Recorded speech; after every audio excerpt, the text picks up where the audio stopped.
Chaos, Domination, Change. Critical Theory Critique. By now, almost everybody is familiar with the phenomenon of the social justice warrior. Originally, it was a pejorative term, but it seems that its bearers have recently adopted it as a badge of honor. In an article published last year, Michael Liccioni questions the role of critical theory in the making of social justice warriors who critique various forms of oppression such as racism, the patriarchy, heteronormativity, and capitalist exploitation of the poor and the environment. This motivates advocacy for the liberation of brown people, women, and the LGBTQ community, along with socialism and environmentalism.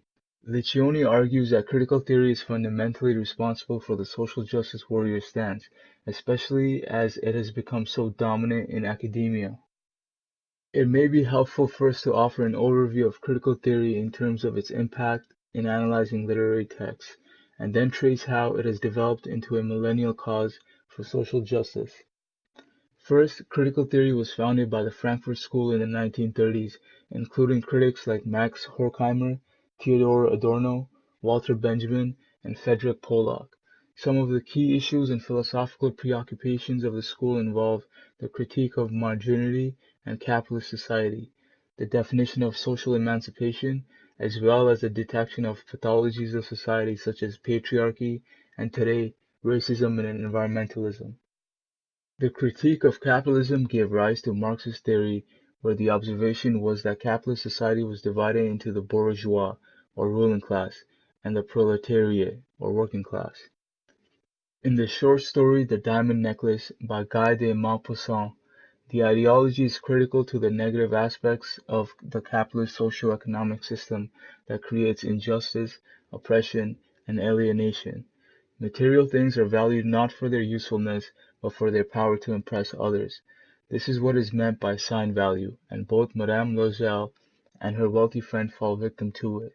Instead of now complaining about her place in life, Madame Loisel has illusions of greatness as a bourgeois at the ball, but after the necklace is lost, she becomes clothed like a woman of the people, shopping, haggling, defending to the last sow her miserable money. She had become a strong, hard woman, the crude woman of the poor household. Unquote. Commodity fetishism, which is defined as a psychological condition where economics is put at the heart of people's lives so that they can no longer know deep, honest relationships, is the alienating factor in Madame Loisel's life.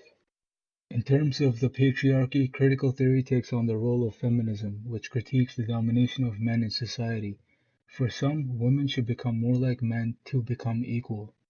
In Man Descending by Guy van der Heijden, women have stereotypically male characteristics, such as being dominating and rational. At the beginning of the story, the protagonist's wife is described in masculine terms. By now she has crossed her arms across her breasts and inclined her head with its shining helmet of dark hair, and she has planted her legs defiantly and solidly apart, signifying that she will not be moved. Unquote. The key words are helmet, defiantly, and solidly, which would normally be associated with male characteristics, like a football player. This assumes a social structure that is trying to bring a balance to the marginalized female. Another typically masculine trait is assertiveness, which is played out with a guest at the party. The protagonist finds a woman who, "genuinely hates," him because of a position he has taken on a political discussion.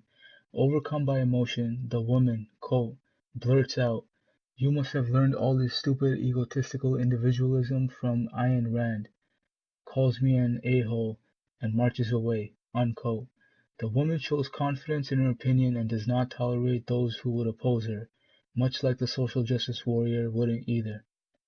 Masculinity in women, however, could be simply eradicated if there was no difference in sex expressed. In The Story of X by Louis Gould, the author suggests eliminating stereotypes entirely. The Jonases have to be careful how to play with X. For instance, "if they kept bouncing it up in the air and saying how strong and active it was, they'd be treating it more like a boy than an X. But if all they did was cuddle it and kiss it and tell how sweet and dandy it was, they'd be treating it more like a girl than an X." Unquote. In the end, the other children notice the advantages of being X too. Quote, X doesn't care about winning. X just thinks it's fun playing boy stuff and girl stuff, and X is having twice as much fun as we are. Unquote. This realization is one that sets itself against the overriding belief that we are different and that men dominate society. Here, males and females are treated equally, with the result of being, quote, mixed up and happy and free, unquote. Racism is another pathology of society which will be discussed briefly with reference to award-winning poet Danez Smith's poem Dinosaurs in the Hood. Smith begins by suggesting that a movie should be made about, quote, a little black boy playing with a toy dinosaur on the bus, unquote. Then Smith makes an allusion to the film director Quentin Tarantino, mentioning metaphor and foreshadowing as techniques that should not be used. Don't let Tarantino direct this. In his version, the boy plays with a gun. The metaphor being black boys toy with their own lives, the spitting image of his father, the foreshadow to his end. Smith goes on to say that he doesn't want racism, quote, Asian people or overused Latino stereotypes, unquote. Instead, quote, this movie is about a neighborhood of royal folks, children of slaves and immigrants, and addicts and exiles, saving their town from real dinosaurs, unquote. The idea that the children of slaves, immigrants, addicts, and exiles are royal folks is profound, and dispels any doubts about the social structure being defined by class. For Smith, the tables are turned upside down and social class is eradicated. Smith's poem is filled with irony by clearly stating what he apparently doesn't want filmed in his movie. He is also understated in his flamboyant style, insisting that the poem is only about a boy playing with a dinosaur. It is mainly through such irony that Smith makes a strong critique about racism in society. His repetition of phrases like, quote, this movie can't be about race, and no one kills the black boy, unquote, further eradicates the idea of racism by making overt statements against it. According to critical theory, feminism and racism are not only pathologies of society, but they need to be emancipated or freed from society as well. We have already seen this in the story of X, where the children are freed from the restraint of social stereotypes, and in Smith's poem, where his imagined movie is free of racial stereotypes, all of which the social justice warrior would approve of. But before we go back to Liccioni's article, it will be worth considering critical theory's definition of social emancipation in more detail in a brief analysis of the novel The Wars by Timothy Findley. One main question of the novel is how far can you cross into the realm of madness to be socially freed? For example, when Robert Ross is declared missing in action, Miss Ross, quote, refused to dress. She remained in her nightgown and wandered around the house on South Drive with a bottle in one hand, a glass in the other, unquote.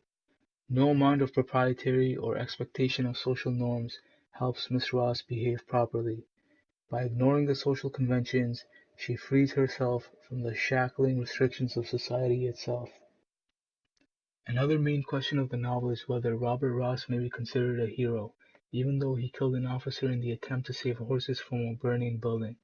Marianne Turner offers a definition of a hero at the outset of the novel that sets the overall tone under which Robert's actions will be judged. Quote, you see, he did the thing that no one else would even dare to think of doing, and that to me is as good a definition of a hero as you'll get. Unquote. There is no doubt for the reader that Robert Ross has lost his mind, or has he, as he chooses to side with the horses rather than with the madness of war itself. The irony here is palpable. Through his disintegration, Robert Ross is liberated.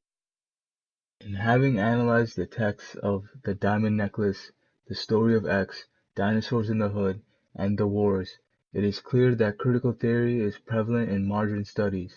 The voice of the social justice warrior is loud and clear. Returning to the article, however, there are those who don't agree with the dictates of critical theory. The main argument seems to be that while critical theory is effective in criticizing others, it doesn't like to be criticized itself. Here is where Liccioni questions whether critical theory should not be critiqued for this lack. Quote, unfortunately, its adherents seem incapable of meeting that need, and have, with some success, shut down others who would mount such a critique, unquote. The article mentions how such derision manifested in an interview of psychologist Jordan Peterson by journalist Cathy Newman, where Peterson rejected the stance of social justice advocates. Quote, he also forced her gently to admit that she had no answer to his rejection of the double standard he notices in advocates of social justice critique, by which members of oppressed groups or their advocates are allowed to offend him, but he's not allowed to offend them, unquote. You're doing what you should do, which is digging a bit to see what the hell's going on. So and that is what you should do. But you're exercising your freedom of speech to certainly risk offending me. And that's fine. I think more power to you as far as I'm concerned. I'm just trying to work that out. I mean,